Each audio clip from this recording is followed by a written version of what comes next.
Estamos aqui na Web Rádio JSV. Eu sou a Mel Amaral, estou aqui no programa Radar do Movimento, trazendo orientação para vocês e quebrando as dicas. Estamos aqui com um convidado extremamente especial. Ele vai se apresentar para vocês, porque é uma honra ele estar aqui hoje com a gente. Tudo certo? É um prazer estar aqui com vocês.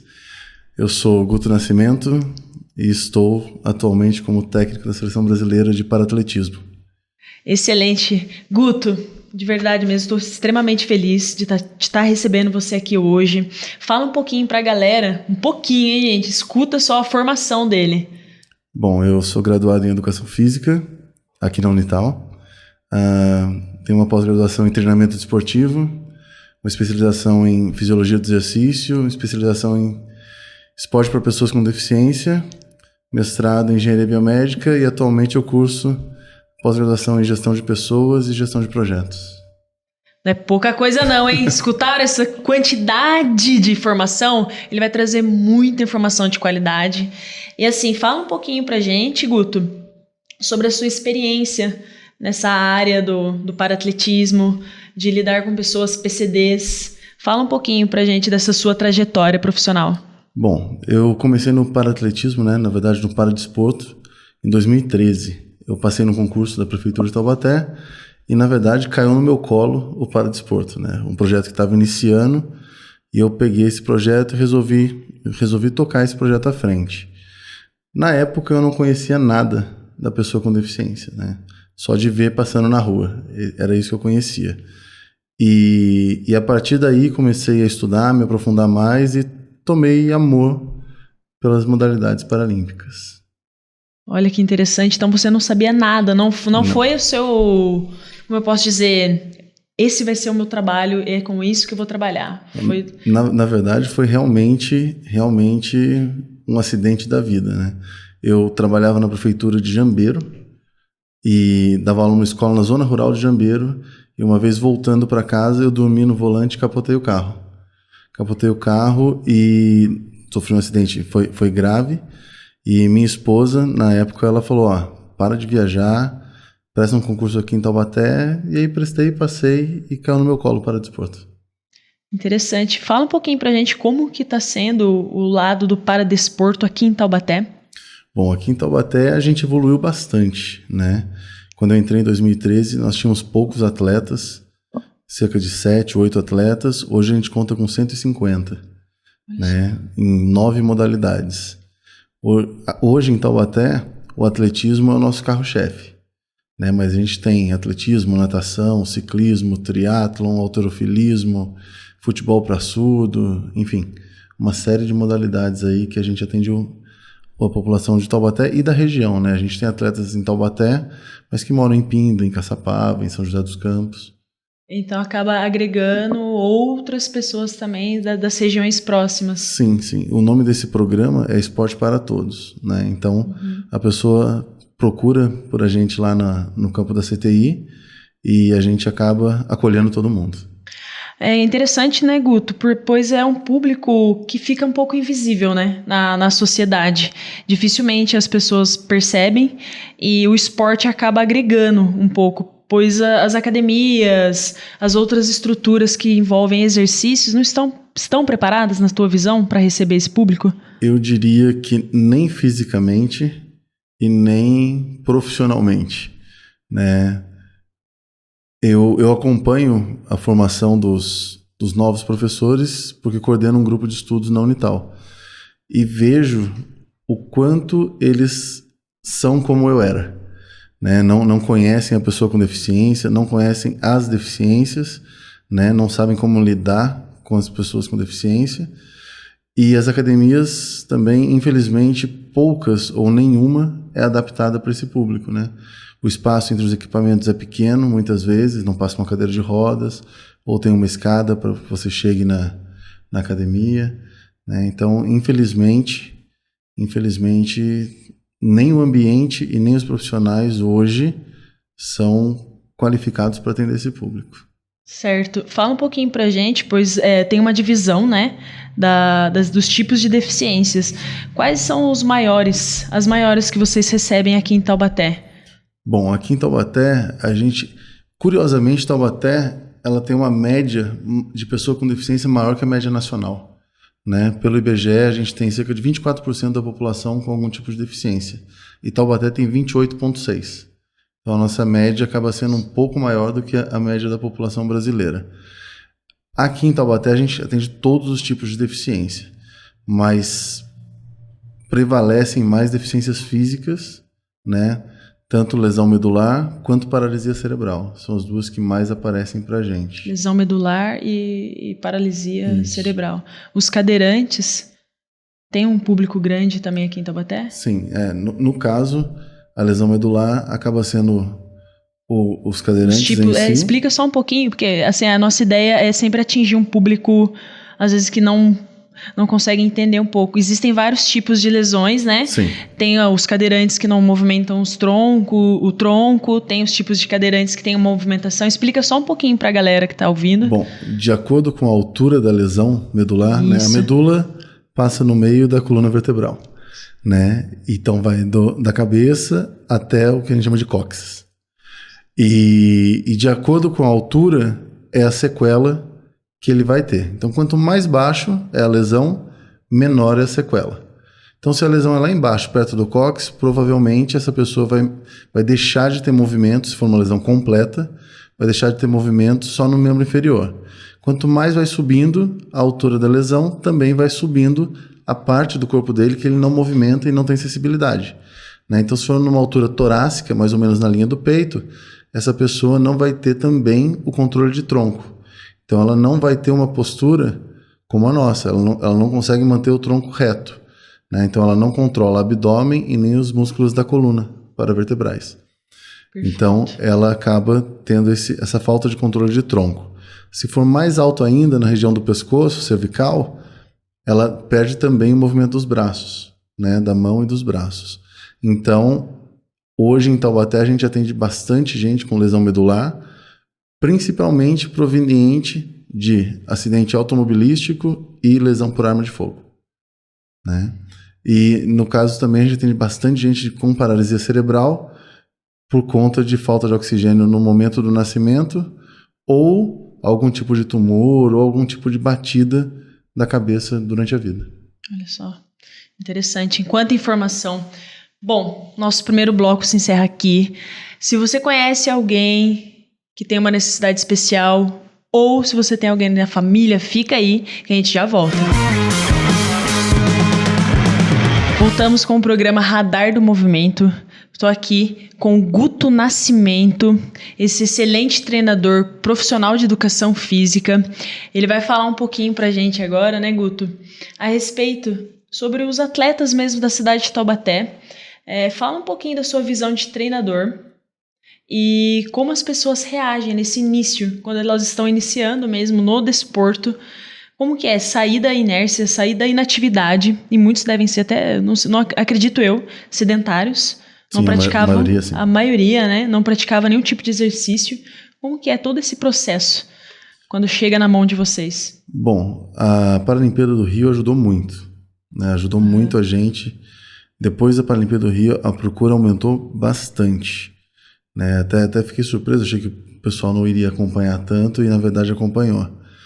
E o pessoal, quando vem procurar por curiosidade, né, para ver do que se trata, e quando conhece se apaixona, né? Eu brinco que ninguém é tão chumbado que não dê para chegar lá e encontrar um mais chumbado.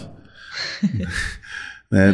Tem vários casos, várias histórias assim, né? Encontrei uma vez uma anã, né, na rua, a abordei, larguei o carro no meio da rua, fui atrás dela, deve ter pensado que era sequestro, sei lá, e foi lá treinar com a gente, gostou, começou a treinar, estava se dando bem, provavelmente ia para a Paralimpíada do Rio, mas acabou engravidando e abandonou o esporte.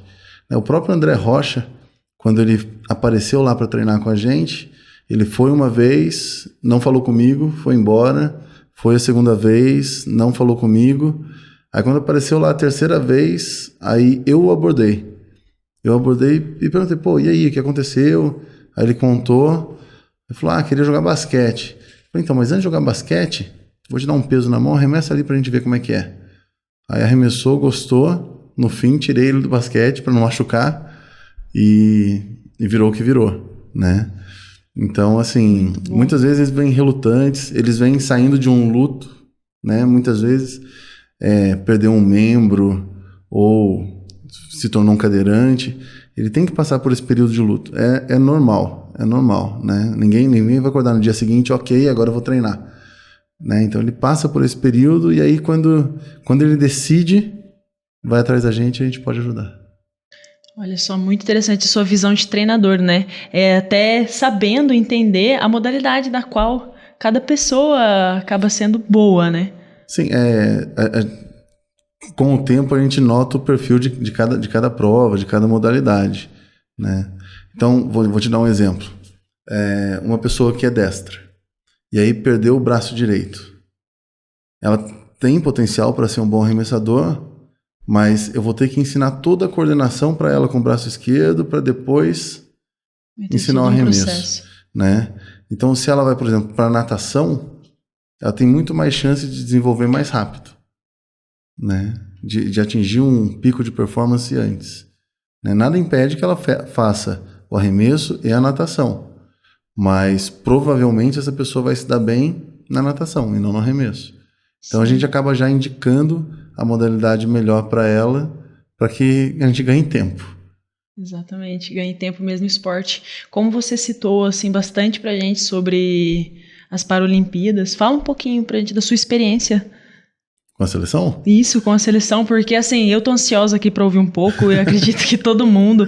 Conta um pouquinho pra gente dessa sua experiência. Bom, eu comecei a participar dos campeonatos nacionais em 2013, né? No final de 2013. Foi o primeiro ano que Taubaté se classificou num campeonato de nível nacional. E quando eu cheguei lá, eu fiquei maravilhado, né? Em 2015, foi a primeira vez que eu pisei no CT Paralímpico, que é onde eu trabalho lá em São Paulo. E foi engraçado que, quando eu estava no CT, o governador foi entregar algumas medalhas para quem tinha ido para o Parapan de Toronto, em 2015. E eu falei para a esposa do André, que o André foi receber uma medalha, eu falei para ela, Vânia, é aqui que eu vou trabalhar. Ela deu um tapinha nas minhas costas, falou, não, vai, sim, vai sim. Eu falei, não, Vânia, você não está entendendo. É aqui que eu vou trabalhar. E em 2018 veio o convite para que lá eu trabalhasse. Né? Ainda liguei para ela, foi a primeira pessoa que eu liguei para ela, falei, Vânia, você não acredita, eu vou trabalhar no CT. E ela até lembrou do nosso papo naquele dia. Mas a experiência com a seleção é muito boa, porque quando a gente fala em centro de treinamento paralímpico, seleção, é como se a gente falasse quase que em dinheiro infinito. Né? Então, o que eu preciso de material, de estrutura, o CPB dispõe. Ele dispõe tudo né? isso. Então, o que a gente pede, o que é necessário, eles dispõem prontamente. Né? Claro que existe toda a cobrança de uma medalha no final disso. Né? Mas o trabalho com a seleção em si é sensacional. Né? Os atletas que lá estão, também todos focados na busca da medalha. Né? E a gente tenta trazer um pouquinho para Taubaté dessa experiência lá. Né, dessa estrutura, de tudo isso, tenta replicar aqui numa escala menor, mas a gente tenta. Excelente. Esse bloco foi de tirar o fôlego, hein? Eu acredito que deu até uma ansiedade agora pra gente ouvir um pouquinho mais das suas palavras aqui, hein, Guto? Obrigada. Voltamos. Voltamos aqui na Rádio JSV com o profissional Guto Nascimento, e eu vou falar bastante o nome dele, porque realmente eu estou muito feliz dele estar aqui hoje com a gente, no programa Radar do Movimento, onde a gente está buscando profissionais excelentes para trazer informação de qualidade. Vamos lá, Guto. Agora fala um pouquinho pra gente sobre a questão do desporto mesmo, esporte, tá? Para os deficientes, PCDs e pessoas com necessidades especiais. São várias nomenclaturas, né, que as pessoas utilizam. Poderia até falar, na tua visão, assim, qual que é a certa, como que deveria ser chamado. Fala um pouquinho pra gente das modalidades e questão do atleta. Como que é o perfil do atleta? Tá. Quanto à nomenclatura, eu acredito que o correto seja a pessoa com deficiência. Deficiência. Porque, em primeiro lugar, ela é uma pessoa. Isso. Né? Assim, quando a gente vai falar sobre o atleta, é o atleta com deficiência. Né? Então, ele é um atleta. Antes de ter deficiência, ele é um atleta. Bom, com relação ao esporte, é engraçado. Eu, antes de entrar no movimento, né, paralímpico, eu sempre olhava a pessoa com deficiência pensando no que ela não pode fazer, no que ela não consegue fazer. E depois de estudar, depois de conhecer as pessoas com deficiência, depois de conhecer o movimento, eu olho a pessoa já vendo o que ela é capaz de fazer e não o que ela não consegue fazer. Porque o que ela não consegue fazer, não sou eu que vou mudar. Né? Eu vou mudar, eu vou melhorar as potencialidades do que ela consegue fazer.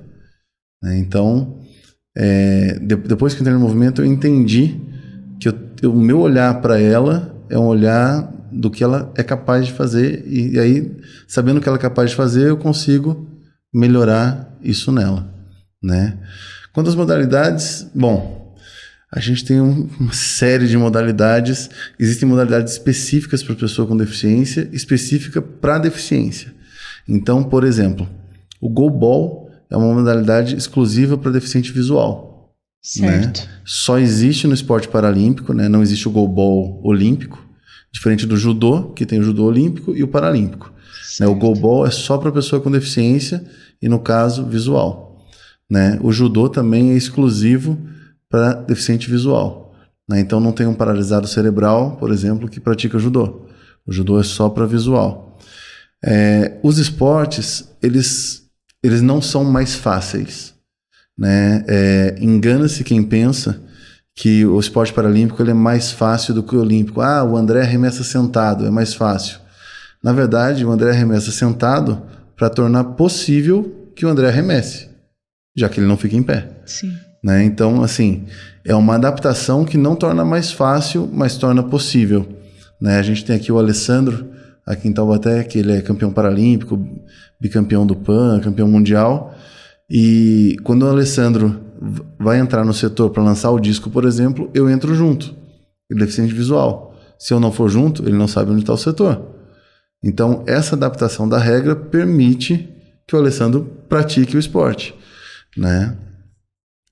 O peso que o Alessandro arremessa é o de 7 kg 260, que é o mesmo peso do olímpico.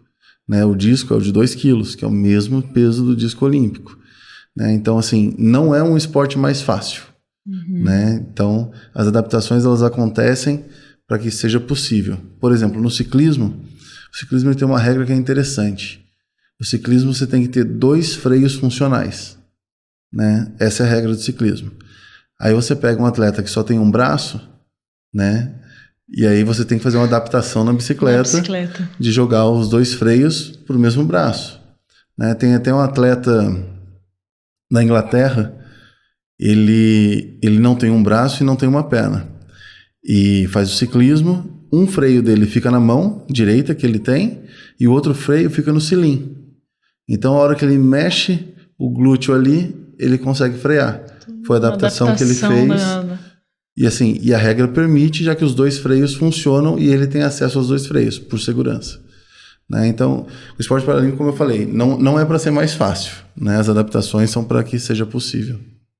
E essas adaptações acontecem variando, dependendo das limitações. Sim. Até questão de categoria, né? Eu fico pensando as categorias, as divisões, deve ser bem complicado para... O esporte olímpico ele é dividido basicamente de 2 formas.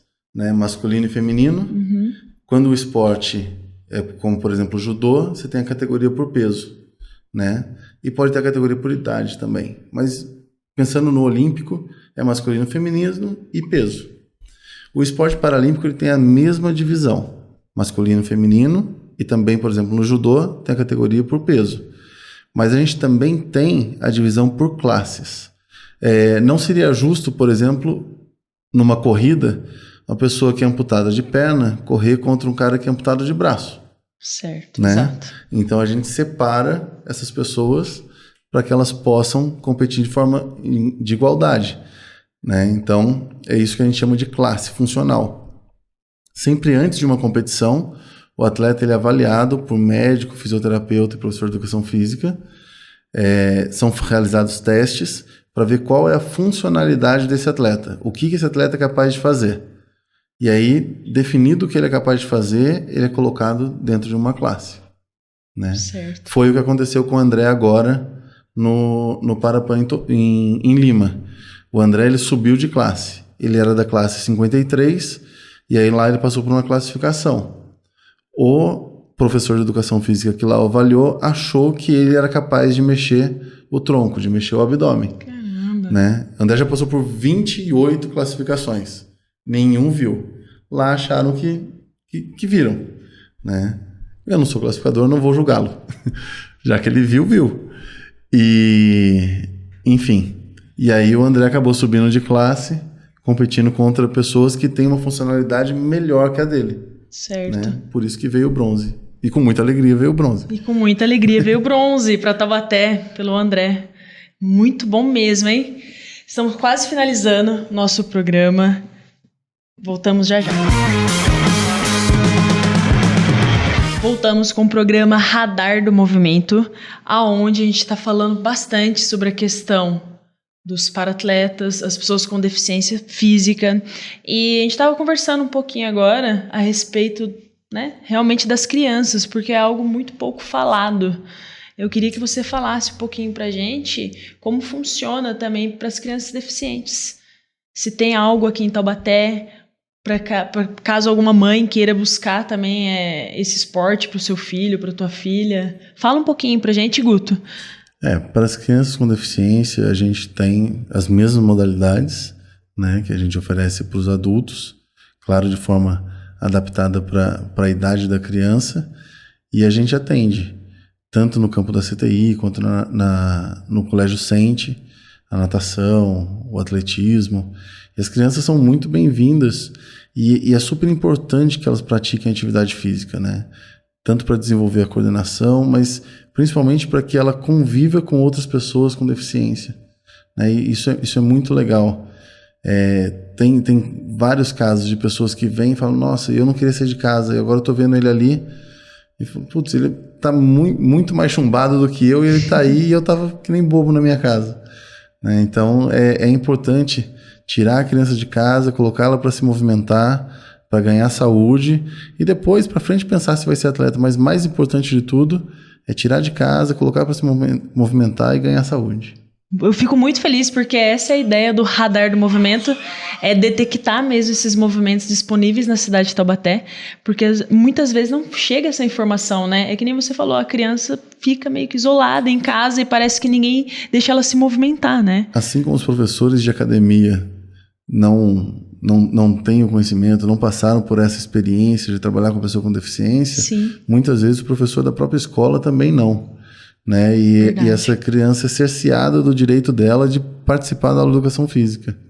Né? Infelizmente, a gente acaba vendo isso, e acaba sendo muito comum a criança com deficiência que não participa da aula de educação física. Né? No máximo vai jogar ali dama, vai jogar xadrez, mas o movimento em si ela não realiza. Ela acaba sendo privada mesmo desse Sim. movimento, né? E como a gente está falando de criança, fala um pouquinho pra gente da questão do movimento dos deficientes, que são congênitos, né? Uhum. E aqueles que adquirem alguma deficiência. Fala um pouquinho dessa diferença.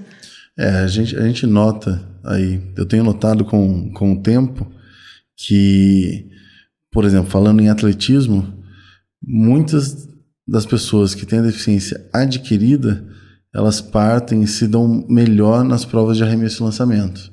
Né? Já as que têm a deficiência física congênita já se dão melhor nas provas de velocidade, nas provas de pista, né? Nas provas de corrida e salto. Né? Eu acredito que isso se dá porque essa criança com deficiência, ela acabou se desenvolvendo e adquiriu a coordenação ali necessária para aquele movimento. E depois de adulto, quando você de repente perde um membro, é como se você voltasse a aprender a andar. Né? Você perde um membro, por exemplo, perde uma perna, enfim.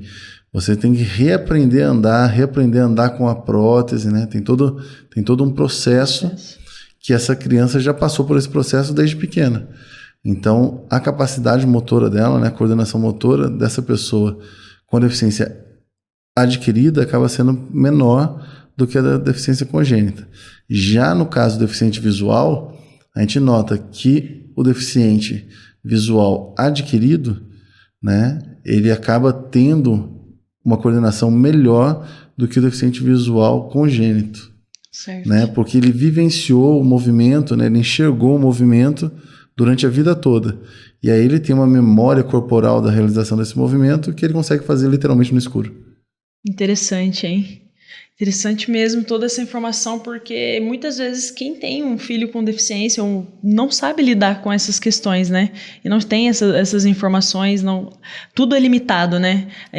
Até a questão do vitimismo mesmo, acaba deixando muito a pessoa numa redoma e nela aquela pessoa não pode se movimentar, né? A gente tem casos aí de atletas que vêm meio que num quadro de superproteção.